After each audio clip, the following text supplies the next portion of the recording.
Welcome to the Key Chapters of the Bible podcast. This is a daily podcast that's going through the key chapters of God's Word.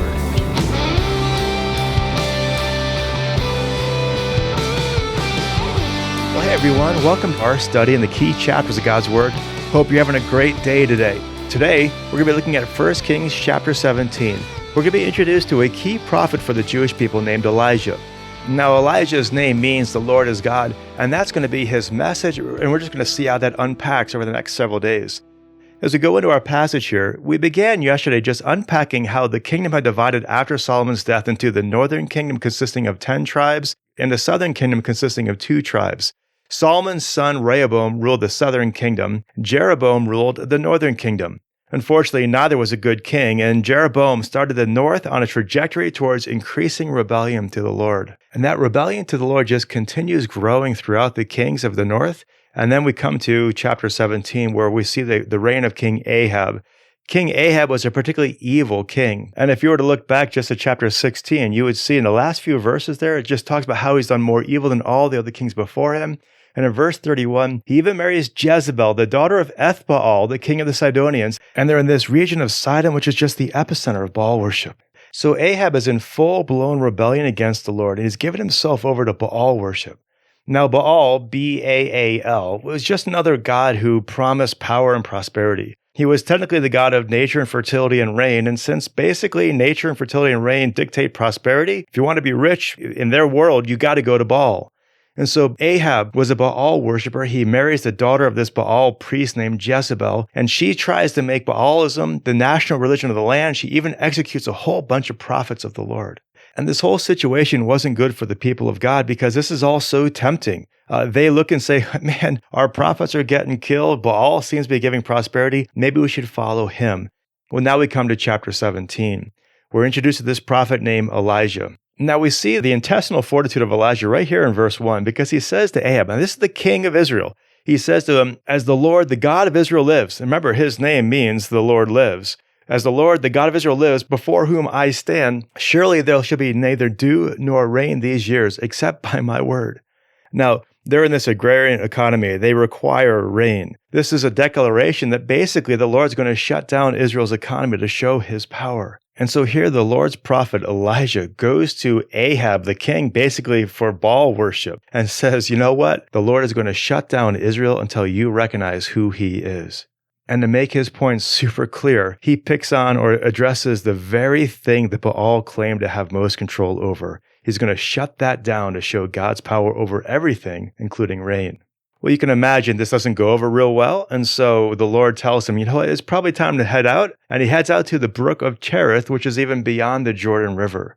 And so while he's there, this whole region is under something of a famine, and so the Lord miraculously provides bread and meat to him from the ravens. But even then, eventually this brook dries up. It was probably just a seasonal brook. And so the Lord sends him to Zarephath. Now, Zarephath is all the way back to the west, kind of along the edge of the Mediterranean Sea up north.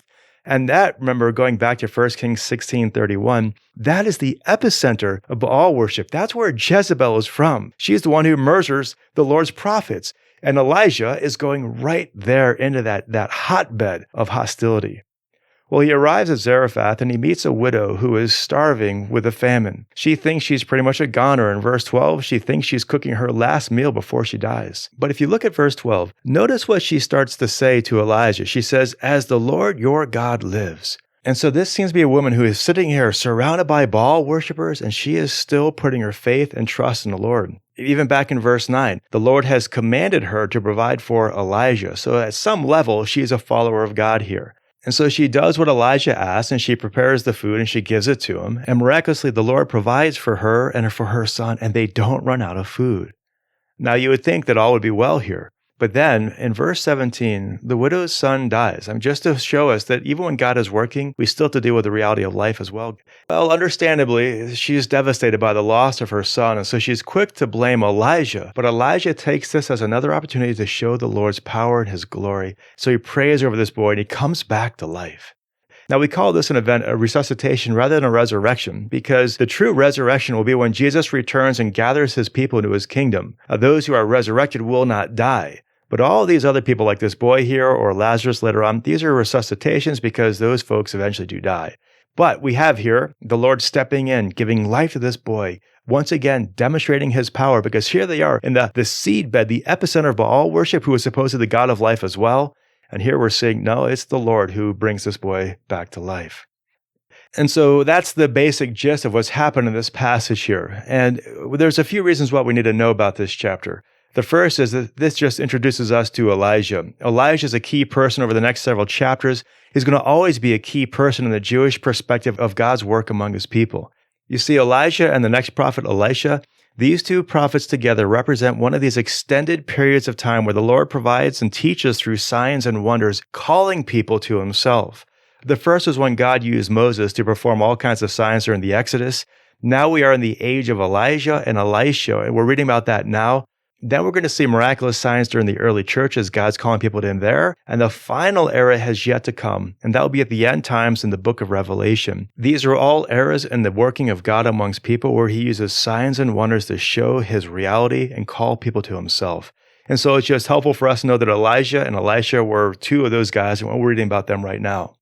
This passage also shows us the faithfulness of God to his covenant promises. Here we're seeing that Israel's kings were disobedient to the Lord, and their present king, Ahab, was actually a worshiper of Baal.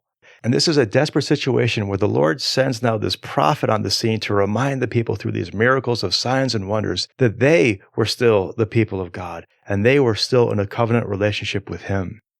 Another reason why this is a key chapter is because the Lord refers to it, Jesus refers to it in Luke chapter 4, verses 26 and 27. And the Lord refers to this event as an indication that God has always had a heart to care for the Gentiles. Here there's all these other widows that he could have gone to, but he goes to a widow in the land of Sidon, a distinctly Gentile, even Baal-worshiping people. We just see God's heart here. He's calling us into fellowship with him. This passage also shows us the power of prayer. The book of James in James 5:17, it refers back to this passage here. It reminds us that God withheld rain in response to one man's prayer. That our God, in some way that we don't fully understand, hears our prayers, even if it's a single person's prayers. And if we just call upon him, he hears that prayer, and often we will see the answer. Sometimes it will be very clear, sometimes it won't be, but we know that God hears our prayers. It's not as though we need to somehow stack our prayers together, or the more prayers we get, the better God's going to hear our prayers. We just need to know that God hears our prayers, even when it's a single man.